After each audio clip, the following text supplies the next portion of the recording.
Police अधीक्षक कार्यालय में होने वाली जन सुनवाई में पीड़ित पहुंचे और न्याय की गुहार लगाई। पुलिस अधीक्षक कार्यालय में मंगलवार को होने वाली जन सुनवाई में पीड़ित लोगों ने पहुंचकर न्याय की गुहार लगाई। जन सुनवाई में किलेगेट निवासी महिला पहुंची। उनका कहना था कि मेरा पति दूसरी महिला के साथ शादी करके उसके साथ रह रहा है। मेरी शादी पति से 2014 में हुई थी। शादी के 7 सालों तक सब ठीक रहा, लेकिन 1 साल पहले उसके पति ने अपनी पहली पत्नी को धोखा देकर दूसरी महिला से शादी कर ली।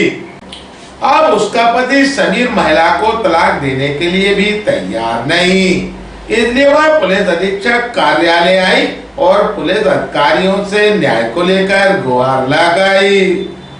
जानकारी देते हुए पीड़ित महिला ने कहा, सर 1-1.5 साल से मेरे हस्बैंड दूसरी महिला के साथ रह रहे हैं लिविंग रिलेशनशिप में, और वो महिला कहती है कि हमारा तो बाकायदा निकाह हुआ है। तो मैं कहती हूँ अगर निकाह हुआ है तो सबके सामने बोलो, या वो मेरे हस्बैंड आकर बोले वो नहीं बोलना चाहते, मैंने मुझे डिवोर्स चाहिए, मुझे नहीं रहना ऐसे, तुमने मेरे साथ बेवफाई करी, मैं नहीं रह सकती ऐसे, तो ना मैं तुझे तलाक दूंगा और मुझ पे गलत इंजाम ऐसी है, तू फलाना है ढिकाना है। मैं इन सब चीजें चलो बर्दाश्त करी, घर में ससुर से की, सास से की, सब सपोर्ट में सब कह रहे हैं। उनने मारा पिट्टी करी, घर से बाहर निकल गए, 2 महीने किराए से रहे दिखाने के लिए, तीसरे महीने उस औरत के साथ रहने लगे। 1 साल से उसी के पास रह रहे हैं। घर में कोई आएंगे, 2 बच्चे बुलाएंगे, बच्चे याद करेंगे, 150 रुपए पकड़ा के चले आते हैं और पैसे ही नहीं है, काम ही नहीं चल रहा। तो फिर आज से पहले कैसे खर्चे उठ रहे थे सारे। कब आपकी शादी हुई थी? 2013 में या 14 में। कितने साल आपके साथ रही थी? 7 साल। 7 साल तक। क्या नाम है उनका? क्या नाम? समीर। क्यों कर रहे हैं ऐसा? निकाह कर लिया दूसरी महिला के साथ, पसंद नहीं है मैं, आप पसंद नहीं हूँ। पहले बच्चे वगैरह हैं? हाँ, उसके खुद के बच्चे हैं दूसरे के। आपके? हमारे 2 लड़के हैं। मुझे तो इस आदमी से है ना इंसाफ चाहिए, या तो मुझे छोड़े या फिर एक तरफ का हो। पुलिस अधिकारी को बताया? हाँ, क्या कहा उनने बस वो लिखा पढ़ी ले लिए, जो भी हमने FIR डाला आवेदन वो रख लिया है, सील लगाकर बस। वही जन सुनवाई में बौड़ापुर निवासी महिला पहुंची। महिला का आरोप था कि बौड़ापुर इलाके में एक युवक द्वारा उसकी नाबालिग लड़की को परेशान कर छेड़छाड़ की गई है। इसकी शिकायत मैंने थाने में की, लेकिन कोई सुनवाई नहीं हुई, इसलिए महिला जन सुनवाई में पहुंची और पुलिस अधिकारियों से शिकायत की। पुलिस अधिकारियों ने महिला की बात सुनकर उसका आश्वासन दिया। जानकारी देते हुए पीड़ित महिला व एडिशनल SP ग्रामीण जयराज कुबेर ने कहा, मेरी लड़की है 12 साल की। मेरी लड़की के पीछे करता है एक लड़का, कभी पैसे बताता है, कभी बिस्कुट बताएगा। कम से कम 4 महीना हो गए, 4 महीने से परेशान कर रहा है। चलो मैंने अपनी लड़की को अंदर बंद कर लिया।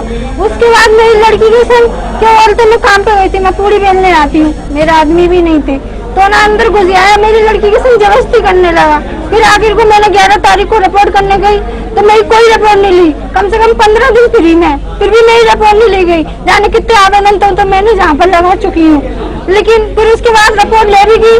आज 15 दिन हो गए। 15 दिन से लड़के को कोई पकड़, मैं रोज जाऊंगी थाने, जो कहते हैं तेरी लड़की के संग कुछ हुआ है क्या? अभी बलात्कार हुआ है। जब बलात्कार हो जब आना तुम। गलत काम कौन करता है? क्या नाम है उसका? नाम राजा है।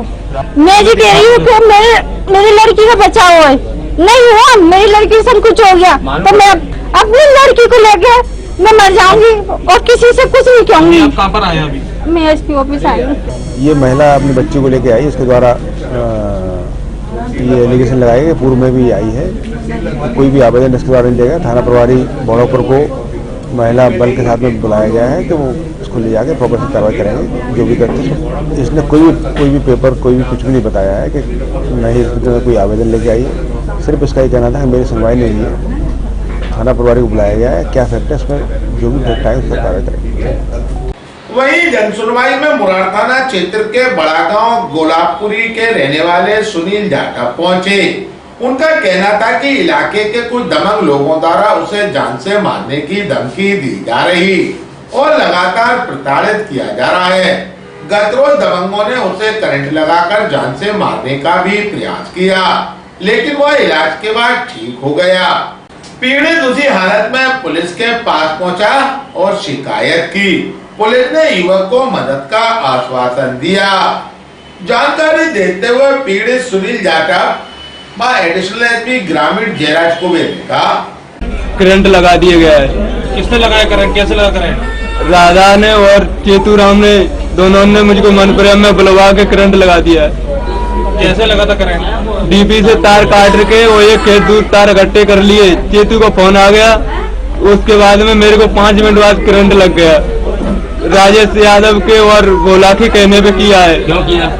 राजेश यादव ने मेरे को 5 लोग मिलके और पहले 4 महीना पहले मेरी पिटाई करी और उसके बाद मैंने FIR करी और FIR नहीं ली तो मैंने जन सुनवाई में आवेदन दिया था।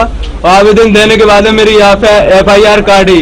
उसके बाद में राजेश यादव ने और भोला ने मेरी लाइट पानी काट दी गई थी। उससे मुझे कोई ऐतराज नहीं हुआ था, मैं अपने बीवी बच्चों को लेके अच्छे से जी रहा था। अचानक राधा ने और चेतूराम ने मुझको बुला के और तार इकट्ठी करने की बोली थी। मैं तार इकट्ठी करने के लिए चेतूराम के साथ चला गया। उसके बाद में डीपी से तार काट के और एक खेत दूर इकट्ठी कर ली थी। इकट्ठी करने के बाद में उसके बाद में फोन आ गया चेतूराम का। चेतूराम बोला कि भैया मेरा फोन आ गया, तुम तार इकट्ठी कर लो। मैंने तार इकट्ठी करने लगा। उसके ठीक 5 मिनट बाद चेतूराम ने करंट मुझको लग गया। वो करंट राधा ने घर से भेजा था। वो राधा दूसरे की डीपी से लाइट डाल रही थी। वो घर से गया है करंट, उस तारों में मैं लिपट गया, करंट लग गया। फिर बस मैं एक बच्ची है और बीवी है मेरे पास। उनके लिए खाने के लिए कौन है और उनकी देखभाल करने के लिए कौन? मैं आप लोगों से सहायता मांगने चाहता हूँ। उसको द्वारा आवेदन दिया गया है कि उसको मेरी व्यक्ति द्वारा करंट लगाया गया है।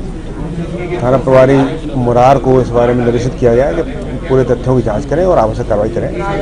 अब वो जांच के बाद स्पष्ट होगा कि क्या कहानी है। वहीं हस्तिनापुर थाना क्षेत्र के दहली गांव में रहने वाली नाबालिगा की संदिग्ध परिस्थितियों में मौत के मामले में उसके मायके पक्ष के लोग पुलिस अधीक्षक कार्यालय पहुंचे और निष्पक्ष जांच की मांग की।